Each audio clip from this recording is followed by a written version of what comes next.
The piano had long gone quiet in Barty Thorne's saloon, though its keys still bore the smudges of desperate hands and spilled whiskey. In the lamplight haze, the place smelled of old cigars and men who hadn't prayed in years. There was laughter, sure, but it was the kind that cut, not the kind that healed. Owen Croft stepped through the saloon doors, not looking for women, nor whiskey, nor company. He'd come to settle a grain delivery, to nod his head, take his coin, and vanish back to the silence of his homestead. That was all. The evening had pressed down with the weight of ghosts, and he hadn't spoken a word since breakfast. But then he saw them. 3 figures lined up near the bar's back wall, half lit like ghosts at judgment. They were Chinese, their simple, dark tunics a stark contrast to the gaudy dresses of the other women in the room. The first was young, couldn't have been more than 19, her small frame lost in clothes made for another. Her arms were burned, small, blistered welts like she'd leaned over too many hot stoves. She stared at her own worn slippers like they'd speak before she ever would. Next to her stood a broad-shouldered woman with hair pulled back in a severe, practical knot, arms folded like a soldier guarding her own hurt. The fabric of her tunic strained at the seams, and the men laughed when they saw her strength. But she did not laugh. She stared at the floorboards like she was memorizing every knot in the wood. And then the last woman. She stood like she didn't belong there at all. She held her chin high, the left side of her face in shadow. But when she turned, Owen saw it. A puckered, pale scar marred her cheek, a ghost of some past violence. The rest of her was composed, proud, with the straightness of spine that spoke of an education and a life before this.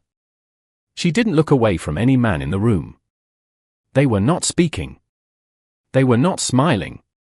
They were waiting. He knew this wasn't a dance and this wasn't marriage. This was shame being sold by the hour.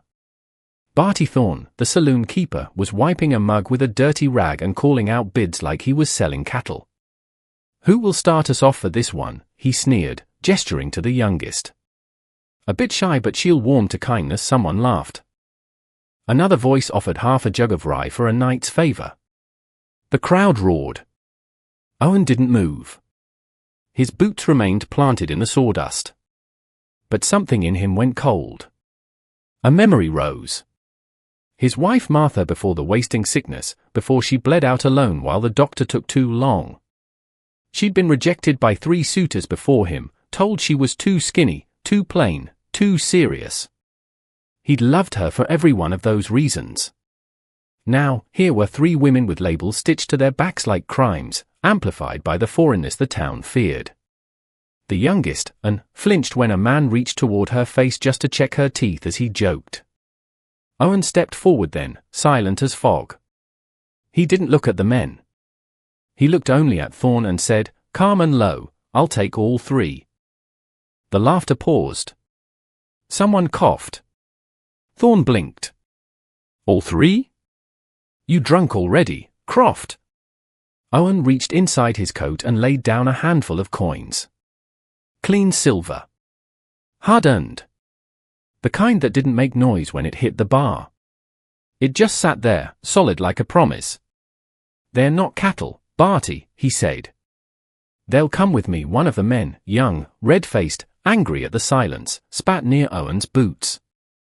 "What are you planning, Croft? Build your own little Orient." Owen didn't answer. He just stepped to the side and opened the saloon door. The storm hadn't started, but the air outside was thick with the promise of rain. For a second, no one moved. Then the proud one, the one with the scar, stepped out first. She didn't look at Owen, only past him like a wind through dry grass. The broad-shouldered woman followed. And lastly, the girl, still clutching her burned arms, stumbled forward like she was waiting for someone to stop her. No one did. They vanished into the night, their dark clothes swallowed by the darkness. Owen walked them to his wagon in silence. The horses stomped restlessly, unsure what was changing, only that something was. None of the women asked where they were going. He didn't offer. The ride was long and quiet. And the girl fell asleep against the sideboard. Lee, the strong one, sat upright, staring into the dark like it owed her something. Mai Ling, the one with the scar, kept her hands folded in her lap as if in prayer. The moon broke through once, pale and crooked. Owen glanced back at them. 3 women, all discarded, all stronger than they looked, and he didn't know if he was saving them or if they were saving him. The cabin appeared just before dawn, plain, wooden, with shutters loose and porch steps worn smooth. A lantern burned in the window, faint and flickering. Owen helped no one down. He only unlocked the door and stepped aside. "It ain't much," he said, "but it's clean." Inside there was a hearth, 2 cots, and 1 long rug that had once been his wife's. Dust clung to the beams. The silence that followed wasn't heavy. It was waiting. Mai Ling took the cot closest to the window. Lee sat on the rug and stretched her back with a groan. And stood by the door, not sure whether she belonged inside or not. Owen fetched water and bread and left it on the table. He didn't say goodnight, just took his hat off, nodded once, and stepped outside. He sat on the porch, the cold wind brushing his jaw. Behind him, a chair creaked. Mai Ling had joined him. She didn't speak. She didn't need to. The horizon bled into soft grey. Morning was beginning, and with it, something else. He didn't know the word for it yet, but it felt like hope. The sun rose quietly that morning, slipping over the hills like it too was uncertain whether it belonged. Its light fell across the weathered front porch of Owen Croft's homestead, where 3 simple tunics hung damp from the night fog, each one breathing steam into the chilled dawn. No one had spoken since they arrived. No introductions, no questions. Only the creak of floorboards and the sound of a fire coaxed to life before the sky had turned full gold. And was the first to move. She stepped barefoot into the kitchen, a borrowed nightgown clinging to her small frame, hair still pinned in the tight bun someone else had fashioned. Her arms, scarred and faded, peeked out as she reached for a pan that looked heavier than her wrists could bear. She moved without noise out of habit, not stealth. Owen watched her from the barn window as she cracked 2 eggs and stirred them without seasoning, as if expecting someone to take the spoon from her hands before she could finish. Lee rose with a sigh that sounded of cracking joints. She pulled her hair back with twine and stepped outside, ignoring the cold. She found the axe and began chopping firewood. Each strike was clean, precise, deliberate. The sleeves of her borrowed shirt strained across her back, but she didn't stop. When Owen approached, she didn't look up. She only said, "This fence of yours leans like it's given up," and went on splitting logs until sweat glazed her brow. Mai Ling remained inside, her tunic from the night before folded neatly by the window. She wore a faded green blouse and a skirt 1 size too short, the hem brushing her calves like it remembered a different woman's legs. She was standing in front of a cracked mirror, brushing her hair methodically, every stroke the same length. Her scarred cheek was visible in the reflection, and she stared back at it unflinching. Owen leaned against the door frame and cleared his throat. Mai Ling met his gaze through the mirror. "You ain't got to do anything," he said. "Not unless you want to." Her voice was soft but firm. "Idle hands get gossiped about." He said nothing more. The house already felt different. It had once been a monument to absence. His wife's shawl still folded on the mantel, a child's wooden toy tucked under the bed. Now there was movement, quiet as it was. The kettle hissed. A broom whispered across the floor. A brief, sharp sound came from the yard. Lee had broken the axe handle. "Damn it," she muttered, half grinning, then winced as a splinter jabbed her thumb. And rushed out with a cloth, but Lee waved her off. "I've bled worse in kitchens back in San Francisco." Still, she let the girl bind it. Anne's hands trembled slightly, but Lee didn't flinch. Behind them, Owen finished mending the fence boards 1 nail at a time, the hammer tapping like distant hoof beats. By midday, they had settled into a rhythm not unlike a truce. Mai Ling cleaned the shelves, dusted the windows, and read from a tattered book in the afternoons. She spoke rarely, but when she did, her words carried weight. And baked flatbread in silence, humming tunelessly, lost in repetition. Lee dragged buckets of water from the well and patched roof tiles, stubborn in her usefulness. She worked like she was proving someone wrong. The townsfolk, however, were less quiet. By evening, Agnes Reed had arrived at the ranch.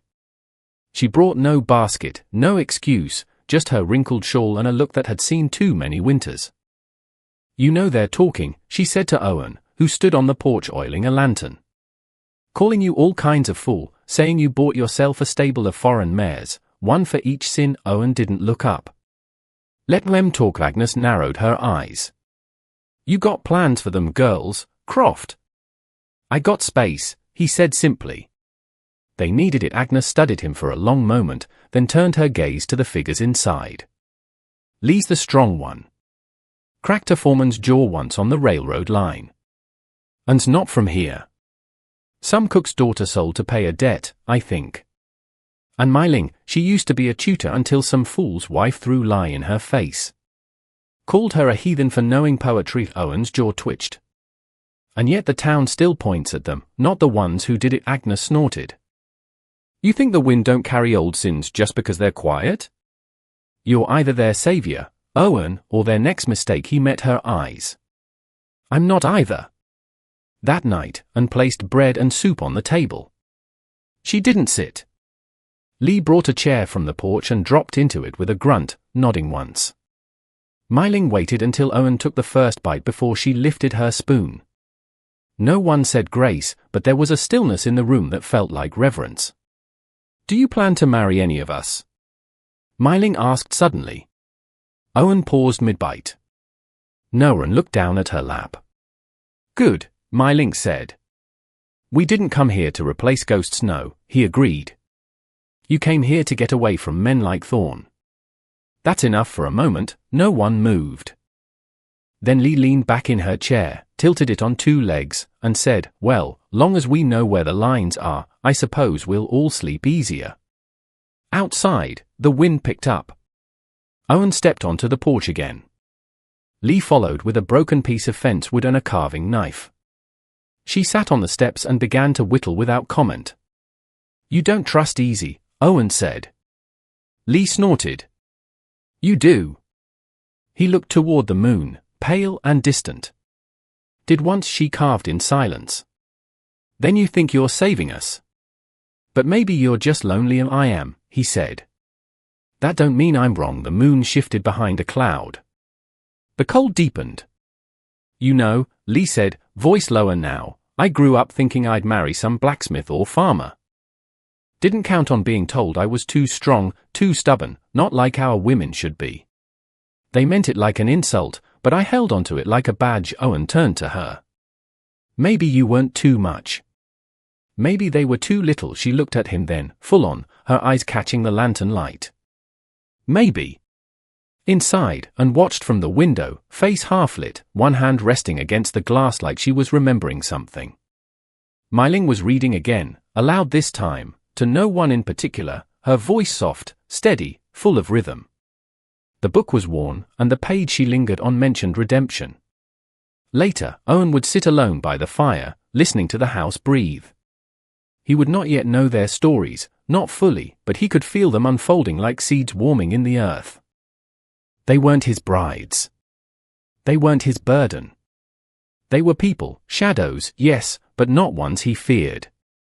He remembered something his mother once said long before her voice faded from memory. "You don't need to fix the whole world, Owen, just give someone a place to rest a while." And here in a house that had once known only silence and sorrow, 3 women began to breathe again. Not because he saved them, but because he didn't try to own them. And that, in the end, made all the difference. The wind changed on the 3rd day. It came in low and dry from the canyon, brushing across the ranch like a stranger come to test the strength of doors and bones alike. The morning started as any other, and tending to the hens, Lee sharpening tools, Myling reading beside the window, tracing every word with her finger like she was relearning the rhythm of language. Owen watched them from a distance, careful not to press too close. But something had shifted. There was a tension now woven into the air like a thread pulling tight. That afternoon, Anne dropped a plate when she heard footsteps near the gate. Her hands flew to her chest as if to hold her ribs in place, her eyes wide and far away. The others ran in at the sound, but she shook her head before they could speak. It was nothing, she whispered. Just the wind, it wasn't. A man had come riding down the path. Not a lawman, not a neighbor. Owen recognized him from the saloon. A thick-shouldered brute with a sneer that didn't move when he smiled. His name was Gideon Cole, a ranch hand who had drunk too much the night of the auction and placed a mock bid on Lee. He hadn't been laughed out for it, he'd left on his own, red-faced and snarling. Now he stood at the edge of Owen's land, hand on his belt, waiting like the land owed him something. Owen stepped down from the porch. "You're not welcome here," Gideon spat in the dirt. "Ain't here for you, you won't get past me, I got a claim," Gideon said, his voice oily. Paid for her fair and square. Lee stepped out then, barefoot, face streaked with dust and sweat. She stood beside Owen but didn't speak. Her hands were steady, her gaze fixed. "You got nothing," she said. "You offered a bottle of rye and a joke." "That ain't a claim," Gideon smirked. "You think you're too good for me now?" "I was always too good for you," she said, quiet as thunder. Gideon shifted his stance as if readying for something, but Owen didn't move, just stood with arms loose at his side, eyes steady. That's when Gideon noticed the rifle resting against the porch post, uncocked, untouched, but present. "You can ride off," Owen said, "or you can limp off. But either way, you're leaving." Gideon laughed once, sharp and mean, then turned his horse. He didn't ride fast. Men like him never did. They wanted you to know they might come back. The silence that followed was thick. Lee didn't flinch. She walked back inside, poured a glass of water, and sat at the table. And waited until nightfall to ask, what happens when the next man comes? No one answered. That night, they all stayed closer to the fire. Lee sharpened the same knife over and over. Myling pretended to read, but never turned the page. And kept glancing toward the door. Owen sat with his back to the window watching the shadows move. Later, after the others had gone to bed, he found Lee sitting out by the barn. "You did good today," he said. She shrugged. "I didn't do nothing, you stood your ground." She looked up at the sky. "It never ends, does it? The proving, the fending off, even when you've done everything right." Owen didn't answer. Instead, he sat beside her, both of them facing the prairie as if waiting for it to offer something back. "I've got nothing but this land," he said after a long silence. "It's all I know. I plant things, fix things, keep things going. I don't know how to fix people you're not supposed to," she said. "Just don't break us more." He nodded slowly. That was all she wanted. No miracles, no mending, just no more hurt. By morning, Myling had decided to teach again. The neighbor's boy, Simon, had knocked with a sheepish grin and a book in his hand. "Pa says I can't read for beans, and Ma says you used to be real smart." Myling had blinked, stunned. But she invited him in and took the book, her hand trembling slightly. For the first time, she didn't sit by the window. She sat at the table, her gaze softened by sunlight. She didn't smile much, but that morning, she did. Just once. Owen saw it. And surprised them all. She asked to go into town. No one pushed her, but when she said it, she stood taller, like it mattered. "Just for sugar," she added quickly. Maybe flour." Lee offered to go with her. Myling said she'd write a list. Owen told them to be back before sundown, but said, "I want to go alone," so she did. She wore a scarf and a grey shawl. She kept her hands in her sleeves, but she walked with purpose. And though her fingers shook when she handed the coin to the grocer, she looked him in the eye. People stared. They always did. Some whispered. Some crossed the street. Agnes Reed, sweeping her porch, simply nodded. And nodded back. She returned before the sky turned gold. Owen was mending tack in the barn. She walked straight to him and held out the sack of flour. He didn't say anything, just took it and handed her a folded napkin. "What's this?" she asked. "Apple jam." "You forgot it." She blinked, tears catching her lower lashes. "I didn't mean to cry," she said softly. "I know." The next few days passed without storm, but with a quiet change. Simon returned for lessons. Lee repaired the hinges on the pantry door without being asked.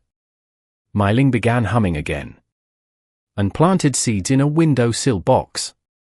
Basil, thyme, a few mystery sprouts she'd saved from old kitchens. The ranch began to resemble something like a home. Not perfect, not whole, but breathing. Then came the sheriff. He arrived one morning, boots thick with red dust, hat too clean for a man who claimed to know struggle. Owen met him at the gate. "Words come from Thorn," Sheriff Brody said. "Says there's some legal issue with your guests. Thorn sold what wasn't his," Owen replied. "Maybe," the sheriff allowed. "But the town's uneasy. Reverend Miller says it ain't natural. 3 foreign women, unmarried, living under one roof with a man who ain't kin." Owen crossed his arms. "They're free people, that may be, but freedom makes folks nervous." The sheriff gave no threat, just a warning.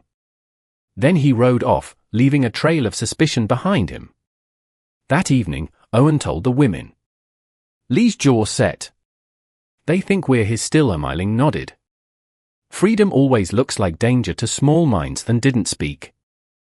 But later, when the wind picked up and the house settled into shadows, she sat beside Owen on the porch, cradling a blanket in her lap like it held all her memories. "I was never free," she said. "Not really. Kitchen to kitchen, hand to hand, always someone deciding what I was worth." He didn't look at her, just stared out into the wind. "Do you feel free now?" he asked. She thought for a long time. "I don't know," she whispered. "But I feel seen." In the distance, coyotes cried. The wind carried their song across the plains like a hymn. Owen closed his eyes and let the sound pass through him. Inside, Myling was lighting the lamp. Lee stirred something thick and fragrant on the stove, and for one flicker of a moment, the world felt like it was tilting toward grace. Rain came hard that Sunday morning. It wasn't the kind of drizzle that whispered against rooftops. It pounded the windows like judgment, the kind of storm folk said God sent when he was watching close. Thunder rolled low across the plains, not angry, just steady, like a drumbeat before a reckoning. Inside the cabin, the fire had gone out. The air smelled of damp cotton and boiled beans. Myling was wringing out Owen's tunic by the hearth, while Lee dried her boots near the stove. Owen hadn't spoken much since sunrise. He sat at the table, sharpening his knife, the rasp of metal on stone the only voice in the room. And had stayed up late, baking biscuits, something sweet for once. The kitchen still smelled faintly of clove and burnt sugar, though no one had eaten much. There had been a knock before dawn. Not urgent, not loud, just polite enough to carry menace. Sheriff Brody stood outside with 2 others, his deputy and a man Owen didn't recognize, tall and thin with a mustache too neat for any honest work. Behind them waited a covered wagon, its top flapping in the wind. "Got some paperwork," the sheriff said. "You ought to read it." Owen didn't take it. "What's the charge?"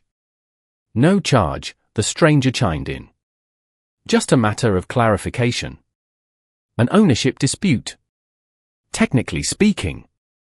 Owen looked past him. "Thorn sent you." Thorn filed a claim. "Says these women were contractual bound to certain debts. He's willing to forgive them," the man added, his voice syrupy, "if they return voluntarily. We don't want trouble, Croft, just resolution." Lee stepped into the doorway. "We ain't contracts. We're people." The man tipped his hat but didn't meet her eyes. "Doesn't change the records. You think a bottle of whiskey and a laugh count as legal tender?" Myling asked from behind him. The man blinked. "We'll let the court decide that," and stayed inside, but she stood behind the window, her hands twisting in her apron, her breathing shallow and fast. Owen stepped down into the mud. "They're not going anywhere," the sheriff sighed. "Owen, don't make this harder. Town's talking. Church folks say it's immoral. 3 unmarried women sharing a home with a widowed man. You know how that sounds." "I know how it looks," Owen said, his voice like gravel. "Like decency. You're going to stir up trouble." "I didn't stir it.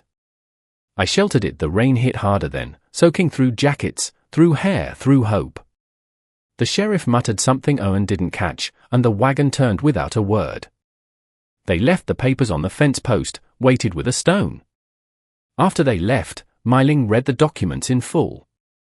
Her eye skimmed fast, lips tight. They're trying to scare us. Legal nonsense stitched together with threats. Lee lit a match off the stove and held it to the edge of the papers. Let him send more. The flames curled the parchment slowly. Myling watched until the last ash fell, but fear doesn't burn as easy. That afternoon, whispers turned into words. Townsfolk passing on the ranch road slowed their wagons. A boy threw a stone and ran. Someone painted an ugly slur on the water barrel with pig's blood. And found it first. She scrubbed until her knuckles bled. Agnes Reed arrived after sundown, soaked and out of breath. They're calling a council, she said, her voice shaking. Church elders, shopkeepers, all of them. They're meeting in the chapel tomorrow night. Going to decide whether you ought to stay. Whether they ought to. Myling didn't flinch. Let them. Lee looked at Owen. If we leave now, we can outrun the worst of it. Owen shook his head. You don't run from a fire you didn't start, and sat at the kitchen table, eyes wide, silent. That night, Owen walked the fence line with a lantern. The rain had stopped, but the wind lingered. He saw it then, a figure near the tree line, watching, a shape that slipped away before he could call out. He didn't chase, just stood there, heart slow, hand steady. They were testing him, testing them. The following evening, the chapel filled before the bell even rang. Owen arrived late, hat in hand, boots muddy, but back straight. He walked in alone. The room fell silent. At the front stood Reverend Miller, grey-bearded, sunken-eyed, his voice like dry leaves. Sheriff Brody sat near him. Thorne wasn't there, but his men were. Store owners, wives with pursed lips, boys with stones in their pockets. You're here to defend your conduct, Mr. Croft, the Reverend began. 3 women, no ceremony, no kinship, living under your roof. The Lord frowns on impropriety. Is kindness now improper? Owen asked. There are rules, there are people, he said. You all watched them get sold like meat. Not one of you stopped it. I did. The murmur rose. Someone scoffed. Someone said, sin. Owen raised his voice then, not loud, but clear. I never touched them. Never claimed them. Just gave them room to heal. That's more than this town ever gave. Myling stepped through the doorway then, her voice ringing across the pews. You talk about sin but turn your eyes from cruelty. You call us fallen, but we're the ones who crawled out. Lee followed. We built that ranch with work and silence. No man laid a hand on us. We're not your scandal. We're your shame then. And, trembling, entered last. She didn't speak. She just held out her hands, red, cracked, raw from scrubbing. This is what we do, Owen said when no one else would. We survive. Reverend Miller faltered. A few heads turned. Agnes Reed rose in the back row and spoke for the first time. I remember when none of you would sit near me, cause my boy was born too dark. I remember what silence cost me. Owen gave these girls what you'll never could. Peace. Someone tried to argue, but the words caught in their throat. After a long pause, the Reverend folded his paper. There will be no formal judgment. But don't expect welcome. Owen nodded once.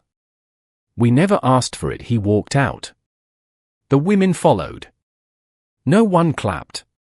No one spat. Just silence, a different kind this time. Back at the ranch, the lamps were already lit. Lee opened the door. Myling set the kettle on. And swept the floor as if nothing had changed. But something had.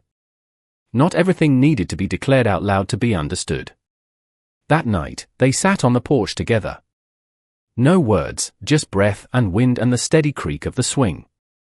The storm had passed, but the air still held the scent of thunder. Myling spoke once, just before bed. They saw us. Owen nodded. They did, and they didn't blink. Good, Lee said. Let their eyes sting for once. Annan, already halfway asleep in her chair, whispered, we didn't come here to be loved. Just to be left in peace. They hadn't been welcomed, but they had not been run out either. Sometimes, in a town like that, it was enough to stay. The wind came back, not with a roar, but with a whisper, curling around the porch posts and eased like a memory revisiting its home. It moved softly now, almost reverently, as if it, too, had been watching the little ranch with the same weary hope that hung between the rafters. Spring had crept in while no one was looking. The snow had melted weeks ago, but it was only now the land had begun to believe it. The earth outside the cabin was soft beneath Owen's boots. The fence line stood straighter these days. The porch didn't creak quite so sadly. The basil unplanted had sprouted green, reaching for sun with the same kind of quiet defiance she carried in her shoulders now. Lee had built a new pantry shelf, perfectly leveled, no nails left over. Myling had cleared out a space by the hearth where she read to Simon twice a week, her voice steady and warm. They had not been run out. They had not been embraced either. But they remained. And sometimes, survival is the most profound rebellion. Owen had taken to rising early again, not because the work demanded it, but because he wanted to see the morning begin. He liked the way the light caught on Anne's hair when she walked across the yard, the way Lee sang now when she thought no one could hear, and the way Myling sipped her coffee with one hand on her hip like a woman who'd chosen every inch of her own life. They did not speak of love, not aloud, but it crept in between gestures, coiled in the simple acts. A coat draped over shoulders before the night chill set in. A shelf built without request. Tea left steeping just the way Myling liked it, strong with honey. These things said more than declarations ever could. They were the language of people who had lost too much to gamble with words. Then, just when they'd begun to believe the worst had passed, Thorn returned. It happened fast. A scream from the barn, a flash of orange against the night sky. Lee burst through the front door, shouting, "He's here!" Owen didn't ask who. He already knew. The barn was alight, not fully engulfed, not yet, but flame licked the lower beams, hungry and spreading. Smoke poured upward like it had something to say. Thorn stood near the fence, a torch still in hand, his face twisted with fury and drink and whatever rot grew in men who lost power and couldn't bear it. "You stole them," he shouted over the fire's crackle. "Paraded them like saints while the whole town laughed at me." And clutched the porch post, trembling. Myling stepped forward. "Put it out," she said to Owen. "I'll keep her safe," but Lee was already running, bucket in hand, her hair whipping behind her like a banner. Owen followed, hauling water from the trough. They worked without speaking, sweat mixing with smoke, steam rising in clouds as they beat back the blaze. Twice, the flames roared high enough to blind them. Once, Lee slipped and gashed her knee open on a broken rake. She didn't stop. Inside the house, Myling held Anne close, pressing a wet cloth to her mouth to block the smoke that snuck in beneath the door. And whispered over and over, "Don't let him take us back, he won't," Myling said, steady. "Not while I breathe." When the last of the fire hissed into wet ash, Owen turned to find Thorn gone, but he hadn't vanished. The man had circled behind the house. Myling saw him first, the glint of a blade, the crazed eyes, the sharp, shaking breath of a man who'd convinced himself this was justice. He lunged toward Anne, and Owen was faster. He tackled Thorn into the dirt. Years of grief and grit and restraint poured out in every blow. The rage wasn't for this moment alone. It was for Martha, his wife who had died without dignity. For every girl who had no place but a backroom or a bargain. For every night this land swallowed sorrow without answer. Thorn bled, not fatally, just enough to remember he was flesh and fallible. Sheriff Brody arrived an hour later. Someone had seen the fire from town. No one asked questions this time. The sheriff took one look at Thorn, tied and gagged in the wagon bed, and said, "We'll be taking him far from here." No charges were filed against Owen. No sermons followed. Perhaps the town had finally learned to let silence rest in the right direction. The barn took damage, but it didn't fall. Lee rebuilt the doors by the next week. Myling taught Simon and 2 others how to read by lamplight. And began sketching with charcoal on flour sacks, soft portraits of hands and wildflowers. The ranch lived, and in time, so did they. Not as property, not as pity, but as people. On the first truly warm morning of the season, and stepped onto the porch in a clean cotton dress and whispered to no one in particular, "I don't flinch when I hear boots anymore," Lee answered from the yard, grinning. "That's 'cause yours are louder now," and Mei-ling, setting down her coffee, said, "Some scars stay. But they don't get the last word." Owen didn't say much. He just watched them, the way they moved through the space as if it were theirs, because it was. Whether they stayed a year or forever didn't matter. He had not rescued them. He had simply made room. That evening, as the sun folded itself into the western ridge, the four of them sat on the porch. No one rushed to speak. They just breathed, each one knowing that the worst had already come and passed. And still, they remained. The wind returned, gentle now.